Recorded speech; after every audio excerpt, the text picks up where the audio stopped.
खबर शामिल करेंगे कराची से, जहां पर फायरिंग के वाक़यात में 2 भाई समेत 3 अफराद जहां बहक और एक शख्स ज़ख्मी हो गया है।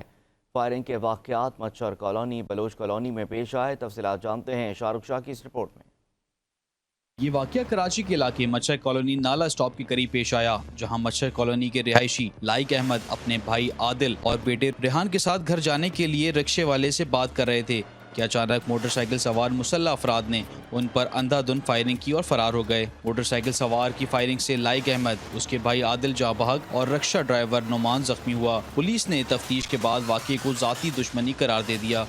बलोच कॉलोनी में फायरिंग का वाकया पेश आया, जिसमें एक शख्स जाँ बहक और एक जख्मी हो गया। जाँ बहक होने वाले की शनाख्त नूरुल्लाह के नाम से हुई, जबकि सईद मीर को सर पर डंडा लगने से वो जख्मी हुआ। वाकये में जख्मी होने वाले ने बताया कि आज सुबह मुलजिमान हमारे कबाड़ की दुकान पर आए, फायरिंग की और डंडों से हमला किया। नूरुल्लाह के ऊपर फायर लगा है, डंडों से मेरे को बहुत मारा। ये मेरा पाँव देख लो, सारा जख्मी है और सर मेरा थोड़ा 6-7 टांके लगे।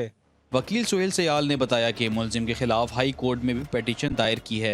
3 मरतबा इन पे हमला कर चुके हैं, जिसका इनको MLO बनाए। हमने कोर्ट में पिटीशन भी लगाई है।